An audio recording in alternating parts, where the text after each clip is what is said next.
अस्सलाम वालेकुम, नमस्ते, सत श्री अकाल। मैं इरशाद अली ख़ान और मेरे साथ मौजूद हैं सिमल शेख। अस्सलाम वालेकुम, नमस्ते, सत श्री अकाल।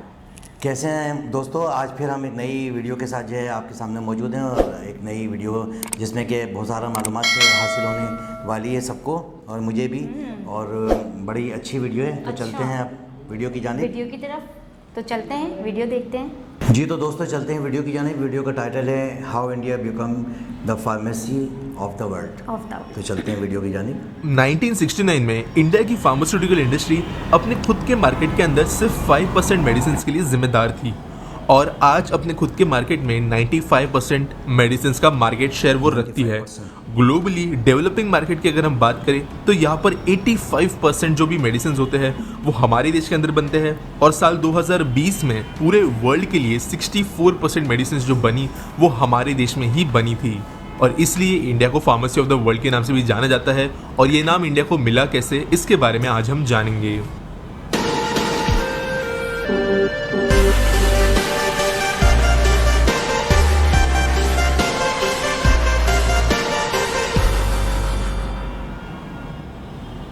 इस सवाल के जवाब को जानने के लिए हमें 20 साल पीछे जाना होगा। अभी फिलहाल इंडिया में मेडिसिन पर पेटेंट नहीं मिलते और कोई भी मोनोपोली किसी भी मेडिसिन मार्केट में नहीं दी जाती। इस समय पर अफ्रीका संकट में था।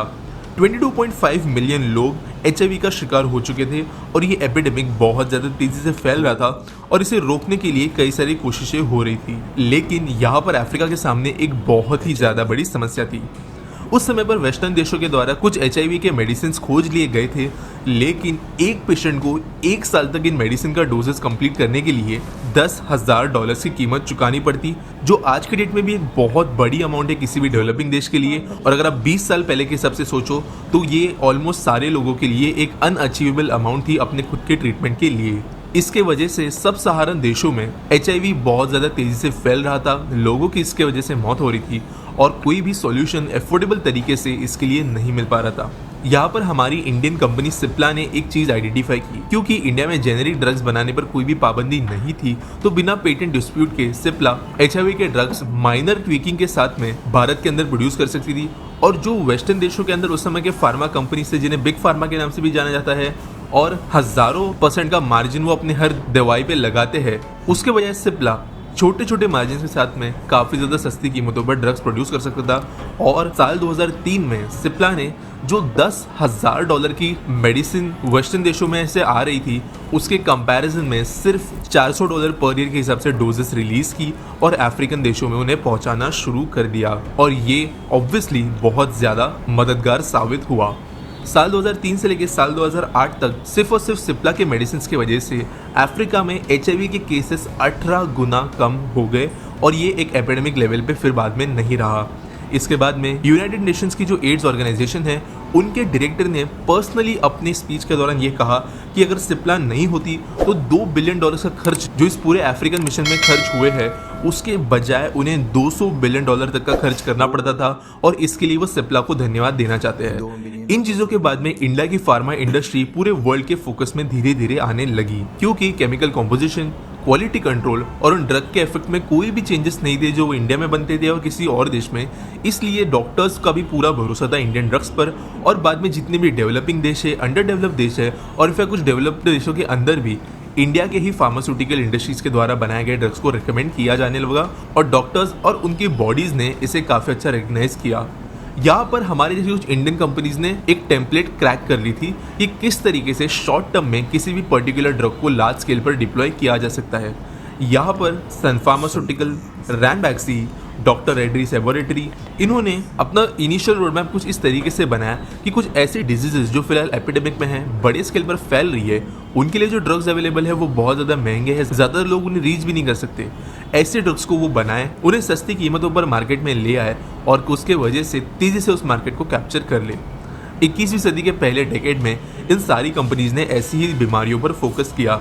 मलेरिया, ट्यूबरकुलोसिस, हेपेटाइटिस, मीजल्स, इन जैसी एपिडेमिकली फैलने वाली बीमारियों के ऊपर हमारे देश ने कई गुना, इनफैक्ट कुछ केसेस में 40 से 50 गुना सस्ती ड्रग्स बनाई और बड़े पैमाने पर जहाँ पर भी एपिडेमिक्स फैल रहे थे वहाँ पर उन्हें पहुँचा दिया और वहाँ के लोगों को इंडियन ड्रग्स की वजह से रिलीफ मिला। ट्रस्ट बढ़ने की वजह से धीरे धीरे तो जो नॉर्मल बीमारियां होती है उनके लिए भी इंडियन कंपनीज के ड्रग्स को ही रेकमेंड किया जाने लगा और 2012 तक दुनिया भर की 133 देशों के अंदर हमारे देश के अंदर बने हुए मेडिसिन पहुंचने लगे थे। इस समय इंडिया में वैक्सीन मार्केट भी डेवलप होना शुरू हो गया था।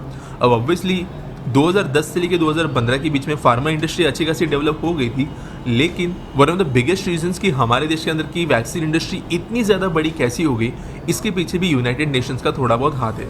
दोस्तों, आप में से कई लोग जानते होंगे कि यूनाइटेड नेशंस की जो हेल्पिंग वाली एजेंसीज होती है, जो दुनिया भर के कई सारे अंडर डेवलप देशों के अंदर वैक्सीनेशन की काम करती है, उन्हें एक लिमिटेड बजट मिलता है और ऑब्वियसली उनका काम है कि उस बजट के अंदर ज़्यादा से ज़्यादा लोगों की वो मदद कर पाए। वेस्टर्न कंट्रीज़ में जो वैक्सीन बन रही थी उसके द्वारा एक दो देश भी ठीक से वैक्सीनेट नहीं हो पाते, जबकि हमारे इंडिया के अंदर बनी हुई वैक्सीन्स उसी कीमत पर पूरे के पूरे कॉन्टिनेंट्स को वैक्सीनेट करा सकती थी और इंडिया के पास में वो कैपेसिटी भी थी उन्हें प्रोड्यूस करने की। और यूनाइटेड नेशंस ने जो भी वैक्सीन आज तक यूज़ की है वो इंडिया में ही बनी और आज की डेट में दुनिया भर में हर 3 में से 1 वैक्सीन इंडिया में ही बनती है और साल 2021 में यह आंकड़ा 2 में से 1 हो गया है, यानी हर दूसरी वैक्सीन 50% ऑफ वैक्सीन इंडिया के अंदर ही बनती है। अब मैंने कई बार ये मेंशन कर दिया कि इंडिया की वैक्सीन और ड्रग्स बहुत सस्ते हैं, चीप है, लेकिन इससे मेरा मतलब क्या है थोड़ा कंटेक्स्ट के साथ में समझते हैं। कुछ ड्रग्स का एग्जांपल हम यहाँ पे लेंगे। HIV की जो वैक्सीन नॉर्मली मार्केट में मिलती है उसका एक डोजेज 2500 रुपीज़ का पड़ेगा अगर आप इंडियन काउंटर पार्ट से वो मेडिसिन खरीदो तो, जबकि वही चीज़ इंडिया में 12 रुपये में मिल जाती है। हेपेटाइटिस C की दवाई 49,000 रुपीज़ पर डोज है, जबकि इंडिया में 151 रुपीज़ में वो बन जाती है।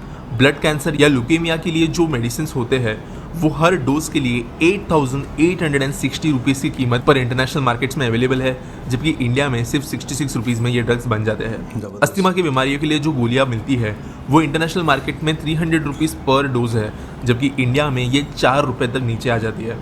ट्यूबरकुलोसिस के लिए भी 9,233 रुपीज़ पर डोज की जो दवाइयाँ है वो इंडियन फार्मास्यूटिकल इंडस्ट्री 30 रुपये में बना देती है, जबकि किडनी और लिवर कैंसर जैसी बीमारियों के लिए जब इंटरनेशनल मार्केट में लोग 11,595 रुपीज़ चुकाते हैं, वही इंडिया में ये काम 111 रुपये में हो जाता है। और इसलिए दुनिया भर में जो ह्यूमैनिटेरियन ऑर्गेनाइजेशंस है, NGOs है, यूनाइटेड नेशंस की बॉडीज़ है, जो भी इंसानियत की भलाई के लिए काम करने वाले ट्रस्ट है, वो इंडिया की फार्मास्यूटिकल इंडस्ट्री को बहुत ज़्यादा सपोर्ट करते हैं सारे के सारे इंटरनेशनल ऑर्गेनाइजेशंस के अंदर। Recently Israel, Japan, US, EU इन कंट्रीज़ के अंदर की कुछ बड़ी फार्मास्यूटिकल कंपनीज, जैसे मैंने कहा जिन्हें बिग फार्मा के नाम से जाना जाता है, इन्होंने इंडिया के फार्मास्यूटिकल इंडस्ट्री के अंदर जो भी रूल्स हमारे गवर्नमेंट के द्वारा अप्लाई होते हैं उन्हें चेंज कराने की कोशिश की ताकि मार्केट के अंदर हम और ज़्यादा ग्रो ना हो पाए। बेसिकली ये देश अभी कोशिश ये कर रहे हैं कि इंडिया के अंदर जो लॉज बनाए गए हैं patent related, specially generic drugs के बारे में, उन्हें वो चेंज कर पाए ताकि इंडिया का मार्केट शेयर कम हो और अपनी महंगी दवाइयाँ ये बाकी कंट्रीज दूसरे देशों में भेज पाए। इसके लिए कुछ बड़ी बड़ी कंपनीज ने लॉबिंग करने की भी कोशिश की है। आप में से जो लोग नहीं जानते कि लॉबिंग क्या होती है, तो जब प्राइवेट कंपनीज पॉलिटिकल पार्टीज को लुभाने के लिए पैसों का इस्तेमाल करती है ताकि रूल्स और लॉज उनके हिसाब से चेंज किए जाए, तो उसे लॉबिंग कहा जाता है। कुछ देशों के अंदर ये लीगल भी होता है, US और यूरोप के देश भी इसके अंदर शामिल है। और ऐसी लॉबिंग करते हुए इंडिया की फार्मा इंडस्ट्री को पीछे ढकलने की कोशिश की जा रही है आज की डेट में। लेकिन फॉर्चुनेटली कई सारे बड़े बड़े ऑर्गेनाइजेशंस इंडिया के पीछे है। डॉक्टर्स विदाउट बाउंड्रीज, कुछ UN के ऑफिसर्स और जितने भी फ्रेंडली देश आज हमारे साथ में हैं, वो इंडिया को बैक करते हैं फार्मा इंडस्ट्री के अंदर और वो चाहते हैं कि मेडिसिन सस्ती ही रहे और बिग फार्मा कोई भी रूल इंडिया के खिलाफ पास नहीं कर पाए। इसके बावजूद इंडियन गवर्नमेंट में आज थोड़ा प्रेशर है कि वो थोड़े बहुत रूल्स चेंज करे अपने पेटेंट से रिलेटेड, ताकि इंटरनेशनल मार्केट के अंदर उन पर कोई सैंक्शंस वगैरह ना लगे। लेकिन मोस्टली जो सपोर्ट आज इंडिया को मिल रहा है और स्पेशली 2021 में जो इंपॉर्टेंट रूल आज इंडिया का बन गया है पूरी दुनिया को हेल्दी रखने के लिए, उसके वजह से आने वाले कुछ सालों तक तो बिल्कुल भी किसी देश के द्वारा हमें प्रेशर आते हुए नहीं नजर आएगा, क्योंकि फिलहाल वही देश आज लाइन में खड़े हैं वैक्सीन लेने के लिए, दवाइयाँ लेने के लिए।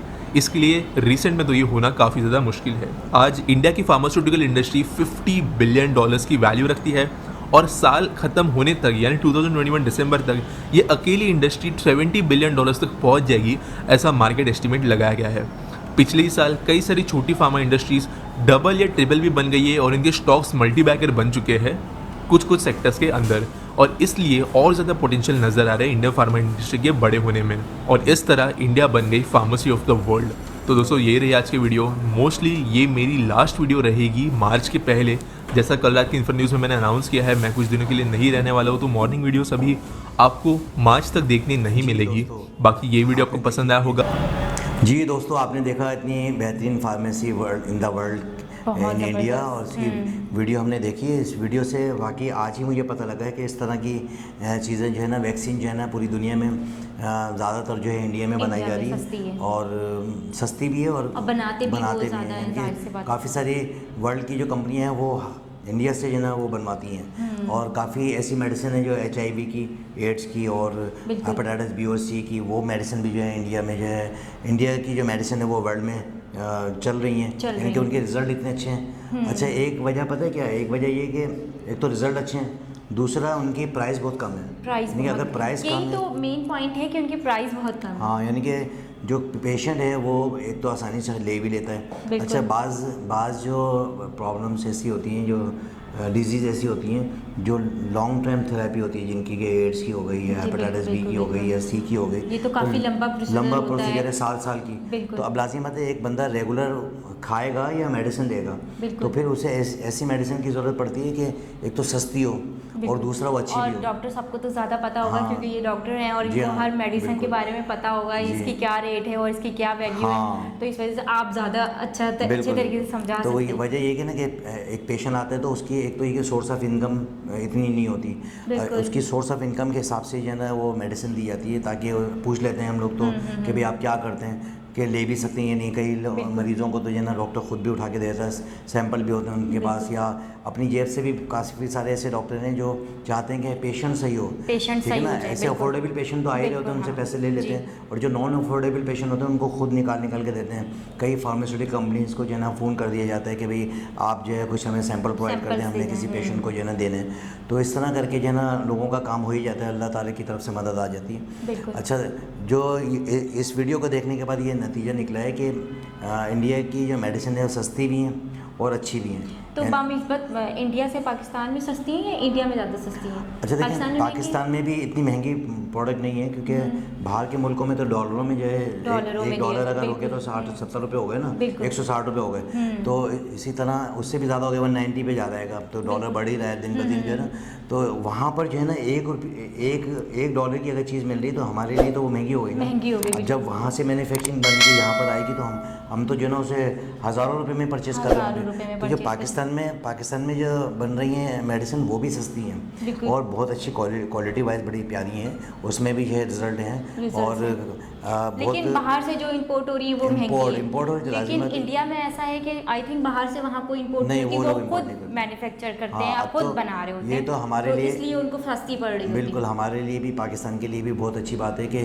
हमारे पास फार्मास्यूटिकल इंडस्ट्री है। बिल्कुल। और भुट्टो साहब ने जो है वो इंडस्ट्री यहाँ लगा दी थी 1970 में, और वो इंडस्ट्री जो है बन के जो है काफ़ी उसको जो है पूरे मुल्क को जो सपोर्ट दे रही है। काफ़ी सारे मुल्कों में जो है यहाँ से भी मेडिसिन जाती है, लेकिन इंडिया की मेडिसिन भी जो है इंडिया ना तो काफ़ी सारी वर्ल्ड फार्मेसी में है एक इस तरह की उनकी मेडिसिन जो मेन डिजीज़ हैं उसमें वर्क कर रही है ना, कि हेपेटाइटिस B में, हेपेटाइटिस C में, एड्स की जो पेशेंट है उनके ऊपर अप्लाई करा, तो वहाँ के जो डॉक्टर हैं, वर्ल्ड के जो डॉक्टर हैं, उन्होंने उन मेडिसिन का एतमाद में ले लिया कि भाई ये मेडिसिन है।